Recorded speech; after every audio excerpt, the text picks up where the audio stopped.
Pada kali ini, kita akan membahas lebih dalam mengenai array di dalam modul array lanjutan. Berikut ini merupakan isi dari modul array lanjutan. Dimulai dari array 2 dimensi, lalu yang kedua array dengan elemen bertipe struktur, yang ketiga string sebagai array karakter, dan yang keempat mengenai matriks. Kita masuk ke dalam bagian yang pertama, yaitu array 2 dimensi. Tentu kalian sudah mengetahui apa itu array, khususnya array 1 dimensi.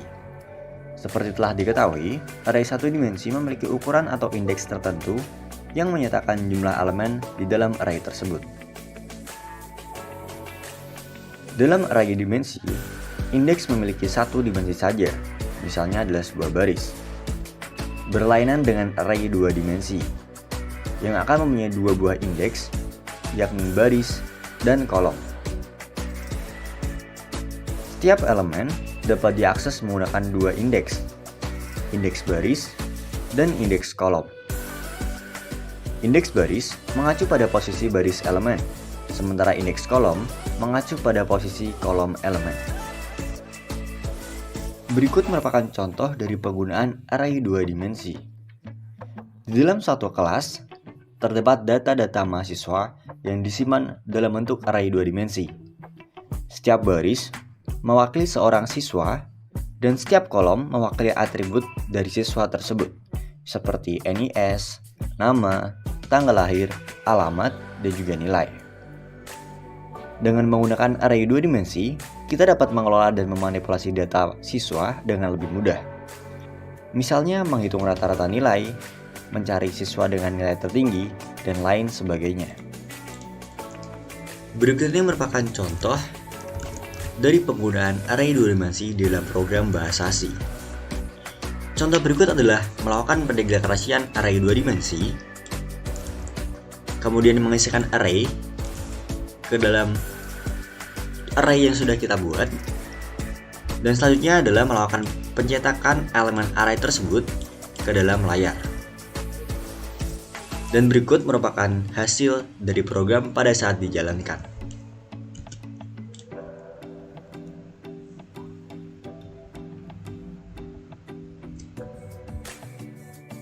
Selanjutnya kita masuk ke dalam bagian yang kedua mengenai array dengan elemen bertipe struktur.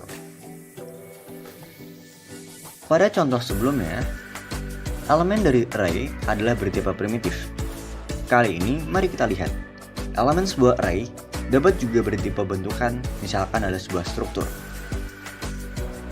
Membentuk array dari struktur artinya adalah membentuk array yang masing-masing elemennya bertipe struktur. Lalu, apa keuntungan dari pembuatan ini? Setiap elemen array dapat memuat satu kesatuan informasi yang terdiri dari beberapa field yang berbeda tipe datanya. Biasa digunakan untuk melambangkan beberapa informasi yang berkaitan menjadi sebuah kesatuan. Contoh dari struktur ini adalah informasi data tanggal yang berisi tanggal, bulan, dan tahun, serta informasi data karyawan yang berisi nama dan tanggal. Nah, berikut ini merupakan implementasi atau pembuatan di dalam program dalam bahasa C untuk mendeklarasikan sebuah array bertipe struktur. Di sini terdapat dua struktur. Yang pertama bernama tanggal yang berisikan tanggal, bulan, dan tahun. Lalu yang kedua dengan nama karyawan yang berisi nama dan tanggal lahir, di mana tipe data dari tanggal lahir merupakan tipe data yang didapat dari struktur yang telah dibentuk sebelumnya. Baiklah, di sini saya telah membuat satu program yang merupakan implementasi dari array bertipe array structure. Pada baris keempat sampai dengan ke-8, saya mendefinisikan sebuah array structure bernama tanggal yang berisikan data tanggal, bulan, dan tahun dengan tipe data yang sama, yaitu integer. Selanjutnya pada baris 10 sampai ke 13, saya membuat sebuah array structure dengan nama karyawan yang berisikan nama dengan tipe data char dan tanggal lahir yang mengambil tipe data sesuai dengan struktur yang telah kita buat di baris keempat dan 8, yaitu tanggal. Nantinya, tanggal lahir ini akan berisikan tanggal, bulan, dan tahun. Selanjutnya, dimulai dari baris ke-15, saya membuat sebuah fungsi bernama fungsi main yang di dalamnya berisi variabel karyawan info, di mana ini merupakan array dari struktur karyawan yang nantinya akan menyimpan data dari karyawan. Lalu yang saya membuat variabel integer i dan n untuk membantu dalam proses looping atau perulangan. Pada baris 19 sampai ke 21, saya membuat sebuah inputan yang akan diinput oleh user dan akan disimpan ke dalam sebuah variabel yang telah kita buat, yaitu variabel bernama n. Selanjutnya, dimulai dari baris ke-23 sampai dengan 35, saya membuat sebuah proses perulangan di mana perulangan ini akan dimulai ketika i sama dengan 0 dan akan berakhir ketika i bernilai kurang dari n, di mana n didapat dari inputan user mengenai pertanyaan berapa data karyawan yang akan diinputan, dan akan terus bertambah setiap loopingan setiap satu kali, yaitu dengan i++ yang akan menambah setiap satu kali perulangan. Di sini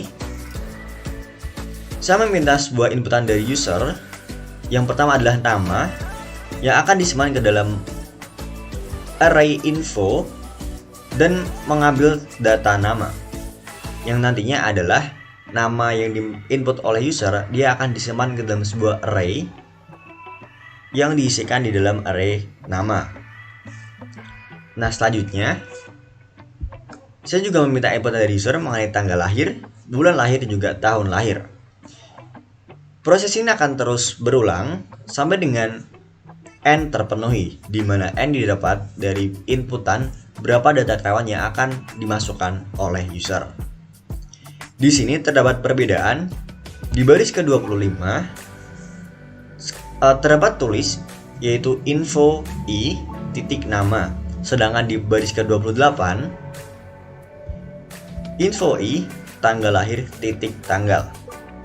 Di sini terdapat perbedaan di mana nama itu merupakan tipe data yang langsung diberikan pada saat pembuatan struktur karyawan di baris ke-11. Namun, pada baris ke-12, karena tanggal lahir merupakan tipe datanya diambil dari struktur tanggal yang ingin menginisiasikan tanggal, maka terdapat penulisannya menjadi info i titik tanggal lahir titik tgl. Sama halnya dengan penginputan dari bulan lahir dan juga tahun lahir. Nah, selanjutnya pada baris ke-37 sampai 38, ini merupakan pencetakan dalam layar untuk format dari data karyawan nama dan tanggal lahir. Dan untuk proses pencetakan dari array yang telah disimpan tadi, terdapat pada baris ke-40 sampai dengan 42 yang akan mencetak ke dalam layar mengenai data-data nama, tanggal lahir yang berisikan tanggal, bulan, dan tahun. Langsung saja kita lihat bagaimana program ini bekerja.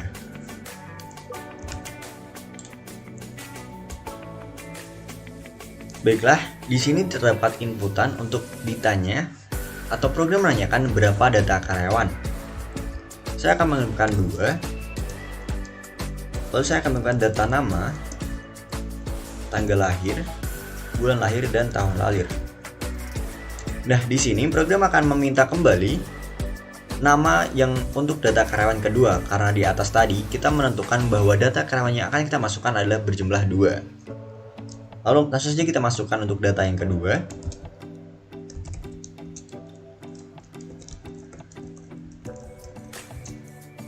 Nah, di sini setelah proses looping itu selesai, yang ditandai dengan jumlah inputan berupa 2 data karyawan, program akan menampilkan data karyawan di dalam array tadi.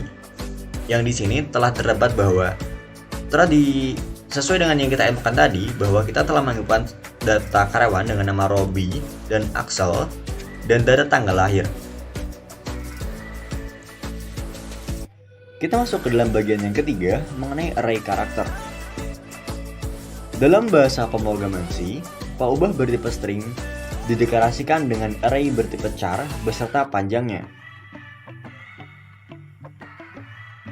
Di sini terdapat satu variabel bertipe data char dengan nama S1 dengan panjang array 20. Array karakter diakhiri dengan karakter null atau /0, sehingga program dapat menemukan akhir string. String kosong adalah array yang panjangnya 0 dan isinya hanyalah karakter. Berikut ini merupakan contoh dari pendeklarasian string, di mana terdapat pengisian setiap indeks array dari 0 sampai ke 9, di mana setiap satu indeks atau setiap array itu berisi satu char. Di sini terdapat S0 itu bernilai i, lalu indeks yang pertama itu bernilai n, sampai seterusnya sampai dengan indeks ke-9 dengan nilai g. Dan berikut ini merupakan contoh dari string. Di sini terdapat bahwa /0 merupakan tanda yang mengakhiri bahwa proses penginisiasian atau pengisian dari array ini itu berakhir. Baiklah, di sini sudah terdapat satu program dalam bahasa C yang menerapkan penerapan dari slide sebelumnya.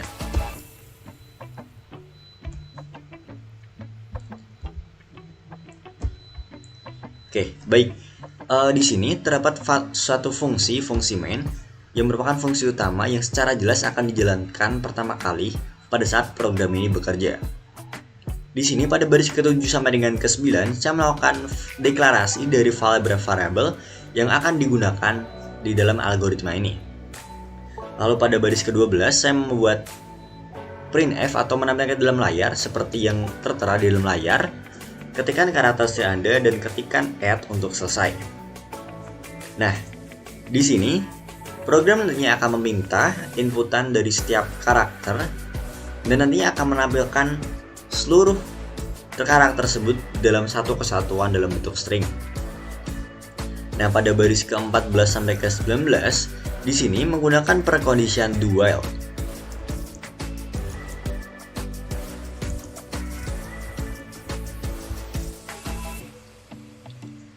Precondition do while merupakan salah satu kondisi yang sangat sering digunakan. Proses precondition ini memiliki ciri khas bahwa proses perulangan yang akan dijalankan minimal satu kali dan akan berakhir ketika kondisi terpenuhi. Berbeda halnya dengan while, di mana precondition atau perulangan while itu akan masuk ke dalam proses perulangan ketika kondisi tersebut terpenuhi. Namun dengan menggunakan do while, proses perulangan akan tetap dijalankan minimal satu kali sampai dengan kondisi while terpenuhi. Nah, pada baris ke-14 sampai ke-19, isi dari do while ini adalah pada baris ke-16 meminta karakter yang akan diinputkan oleh user. Dan pada baris ke-17 terdapat fungsi gets yang mana akan membuat pada saat user menginputkan karakter atau inputan dari keyboard, dia akan secara otomatis tanpa melakukan enter, dia akan otomatis melakukan proses selanjutnya. Nah, proses selanjutnya di sini pada baris ke-18 dia menampilkan kembali apa yang telah diinput oleh user. Lebih jelasnya mari kita lihat di program pada command prompt ini. Nah, ketika kita mengetikkan A, dia akan otomatis menampilkan masukan karakter S11 secara otomatis tanpa melakukan enter. Selanjutnya, pada baris ke-21 menginisiasikan bahwa S1 pada indeks ke I itu bernilai /0. Yang mana artinya di sini adalah proses untuk menghentikan proses looping dan menghentikan bahwa string yang kita input itu sudah selesai. Nah, selanjutnya pada baris ke-24 sampai ke-27 itu adalah proses pemindahan dari variabel S1 tadi yang menyimpan data inputan dari user dan dipindahkan ke dalam variabel S2. Selanjutnya pada baris ke-31 sampai 36 di sini merupakan algoritma untuk menambahkan kembali secara satu string apa yang telah diinputkan oleh user. Langsung saja kita lihat bagaimana demonstrasi aplikasi atau program yang telah dibuat. Di sini saya memasukkan karakter A dan mengakhiri dengan memasukkan add. Nah, program akan otomatis menampilkan string aku. Selanjutnya kita masuk ke dalam bagian yang keempat mengenai matriks. Sebuah array yang setiap elemennya adalah array lagi itu disebut sebuah matriks. Sedangkan matriks itu sendiri adalah sebuah struktur penyimpanan data di dalam memori yang setiap elemennya diacu dengan menggunakan dua buah indeks, yaitu indeks baris dan juga indeks kolom.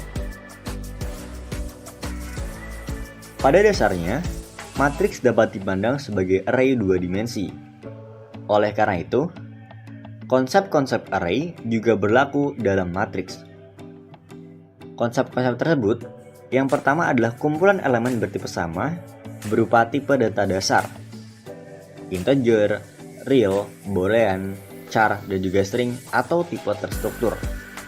Lalu konsep yang kedua, setiap elemen matriks dapat diakses secara langsung jika indeksnya yang terdiri dari baris dan kolom telah diketahui. Dan yang ketiga, merupakan struktur data statis, yang artinya jumlah elemennya itu sudah dilakukan deklarasi terlebih dahulu dan tidak bisa diubah selama pelaksanaan program. Terdapat beberapa cara untuk mendeklarasikan sebuah matriks dalam program, yaitu sebagai nama peubah atau sebagai variabel, sebagai tipe bentukan, sebagai mendefinisikan ukuran maksimum matriks sebagai konstanta. Berikut merupakan contoh mendeklarasikan sebuah matriks sebagai sebuah variabel. Di sini terdapat variabel M yang dideklarasikan sebagai sebuah array dengan indeks 1 sampai 5 dan 1 sampai 4, di mana indeks ini merupakan terdiri dari baris sampai dengan kelima sampai dengan dan kolom keempat. Selanjutnya, sebagai tipe bentukan. Di sini dideklarasikan dengan bertipe mat yang terdiri dari array dengan indeks 1 sampai 5 yang merupakan baris dan 1 sampai 4 yang merupakan kolom. M adalah sebuah nama matriks dengan tipe mat. Selanjutnya yang ketiga, mendefinisikan ukuran maksimum matriks sebagai konstanta. Di sini kita melakukan deklarasi berapa jumlah baris maksimal dan juga berapa jumlah kolom maksimal. Nantinya, konstanta ini akan dimasukkan ke dalam sebuah variabel M yang mendefinisikan sebuah array dan memanggil variabel konstanta tersebut untuk menentukan berapa jumlah maksimal baris dan juga maksimal kolom. Selanjutnya, kita masuk ke dalam bagaimana atau pemrosesan dari matriks. Algoritma pemrosesan matriks itu dapat dilakukan dengan dua cara. Yaitu yang pertama adalah algoritma pemrosesan per baris per kolom dan per kolom per baris. Untuk memproses matriks dapat dilakukan menggunakan looping bersarang atau nested loop. Baris dan kolom dapat digunakan sebagai inner loop ataupun outer loop. Untuk algoritma yang pertama, yaitu per baris dan per kolom, indeks baris digunakan sebagai outer loop. Sedangkan untuk contoh yang kedua, yaitu per kolom per baris, indeks baris digunakan sebagai inner loop. Berikutnya merupakan pseudocode untuk contoh sebelumnya. Dengan algoritma yang sama, kita juga dapat menginisialisasi matriks. Dalam contoh berikut, menginisialisasi matriks semua elemen matriks dengan nilai 0. Di sini terlihat bahwa cara untuk mendeklarasikan dari algoritma untuk menentukan matriks terdapat perulangan atau nested loop. Dan pada saat looping yang ada di dalam, kita menginputkan atau menginisiasikan nilai matriks tersebut dengan nilai 0. Nantinya outputnya adalah seluruh elemen matriks M itu akan bernilai 0. Selanjutnya adalah bagaimana mengisi nilai pada elemen sebuah matriks yang sudah terbentuk. Dan berikut ini merupakan contoh algoritma dalam bentuk pseudocode. Algoritma yang digunakan masih tetap sama. Perbedaannya adalah di sini kita mendeklarasikan integer I dan juga J untuk menentukan berapa indeks baris dan kolom. Masih sama menggunakan algoritma yang sama menggunakan nested loop. Di sini terdapat fungsi untuk membaca matriks dengan inputan dari user. Nantinya output dari algoritma ini adalah seluruh elemen matriks atau matriks M itu sudah terisi. Selanjutnya, kita dapat melakukan pencetakan elemen matriks. Dan untuk pencetak elemen sebuah matriks, masih menggunakan algoritma yang serupa. Untuk memperkaya pemahaman mengenai matriks, mari kita lihat contoh algoritma untuk menjumlahkan dua buah matriks. Di sini diilustrasikan akan terdapat dua buah matriks, yaitu matriks MA dan MB, dan yang akan dilakukan penjumlahan. Melalui algoritma yang ditulis dalam pseudocode ini, kita masih menggunakan algoritma yang sama, dan highlight di sini adalah di baris ke-13, di mana terdapat matriks C yang akan menerima hasil dari penjumlahan matriks A ditambah dengan matriks B. Jadi, kita lihat bagaimana algoritma penjumlahan dua buah matriks tersebut ditranslasikan ke dalam bahasa C. Baiklah, ini dia merupakan translasi dari algoritma penjumlahan dua matriks di dalam bahasa pemrograman C. Di sini, saya membuat sebuah fungsi bernama add2matrix dengan parameter input berupa matriks A, matriks integer A, dan matriks integer B, dan menentukan row serta kolom, serta matriks INTC sebagai parameter yang akan menjadi keluaran. Nah, di sini fungsi yang pertama kali atau pada baris ke-7 dan 8 terdapat inisiasi atau pembentukan variabel I dan J yang akan menjadi indeks dari jumlah baris dan juga indeks dari kolom. Nah, algoritmanya itu sendiri terdapat proses nested loop atau proses perulangan. Pada baris ke-11, perulangan yang pertama digunakan untuk perulangan dari setiap baris, di mana I sama dengan ketika I sama dengan 1 sampai dengan I kurang dari sama dengan n row. N row ini merupakan jumlah baris yang telah ditentukan. Setiap satu kali perulangan dia akan menambah I ditambah dengan 1. Pada I yang pertama, yaitu pada baris ke-13, akan menjalankan fungsi atau akan menjalankan perulangan kembali. Di sini perulangan yang kedua atau inner loop ini bertujuan untuk melakukan perulangan untuk kolom.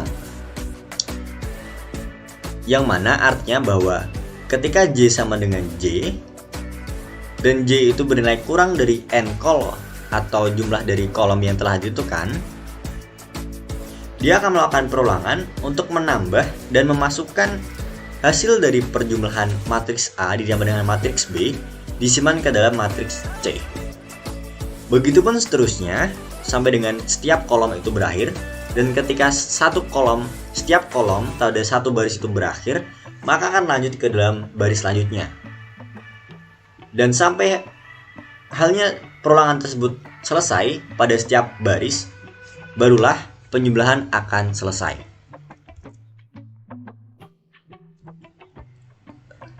Perhatikan contoh di mana jika kita mengintegrasikan pembacaan matriks dan mencetak matriks dalam satu program dengan menggunakan prosedur. Di sini terdapat algoritma untuk menggunakan bagaimana cara kita menginisialisasi dan juga mencetak matriks. Yang pertama, kita akan melakukan definisi atau pendefinisian dari max number of rows dan max number of columns, dimana ini sebagai inisiasi pertama kali untuk jumlah maksimal row dan kolom. Nah, selanjutnya kita melakukan inisiasi matriks dengan elemen matriks elemen M dengan value 0. Di sini kita membuat sebuah prosedur yang nantinya prosedur ini digunakan untuk menginisialisasi matriks M dengan nilai 0, dan parameter inputnya adalah matriks M itu sendiri, lalu berapa jumlah row dan juga berapa jumlah kolomnya. Selanjutnya kita akan membuat prosedur untuk mencetak matriks M ke dalam layar.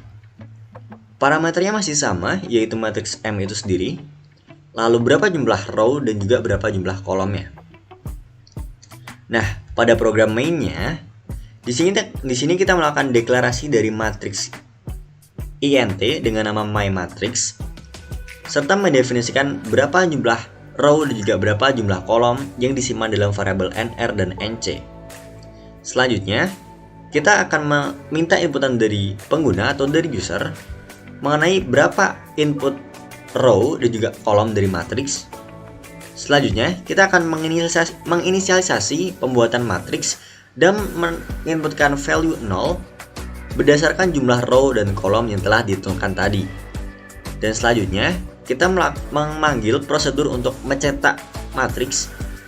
Dari sebelumnya, kita telah menginisialisasi dengan memanggil prosedur init matrix untuk mengisi dan membentuk sebuah matriks baru dengan jumlah row dan kolom yang telah kita tentukan. Lalu pada baris ke-24, kita menjalankan prosedur atau memanggil prosedur untuk pencetak matriks yang telah kita buat tadi. Kurang lebih seperti itu untuk cara kita untuk menginisialisasi atau membuat sebuah matriks dan mencetak matriks di dalam program dalam bahasa C. Selanjutnya masih terdapat latihan kasus yang ketiga mengenai matriks transpose. Sesuai dengan ilustrasi, maksud dari matriks transpose adalah operasi yang menghasilkan matriks baru dengan menukar baris dan kolom matriks asli. Dalam matriks transpose, elemen-elemen matriks asli yang berada di baris ke I dan kolom ke J akan berada di baris ke J dan kolom ke I. Sebagai contoh, kita memiliki matriks A dengan ukuran M dikali N, maka transpose dari matriks A akan menjadi matriks A T dengan ukuran N dikali M. Pada ilustrasi di sini terlihat bahwa matriks yang pertama kali di bagian kiri secara baris itu terdapat 1, 2, dan 3. Namun setelah dilakukan transpose, yang awal matriks atau nilai dari tersebut baris dari kiri ke kanan, dia akan berubah dari atas ke bawah. Inilah yang dimaksud dengan matriks transpose. Berikut merupakan algoritma dalam bentuk pseudocode untuk operasi matriks transpose. Di sini, pada baris ke-14 dan masih menggunakan algoritma nested loop sama halnya dengan sebelumnya. Pada baris ke-14, kita melakukan mengisi matriks AT yang merupakan implementasi atau representasi dari hasil matriks baru yang berupa hasil dari transpose, yang akan mengisi bahwa dari baris ke I dan kolom ke J akan dimasukkan ke dalam matriks AT yang berada di baris ke J dan kolom ke I. Sekian pemaparan mengenai array lanjutan yang membahas mengenai array 2 dimensi sampai dengan matriks. Semoga dapat membantu. Sekian dan terima kasih.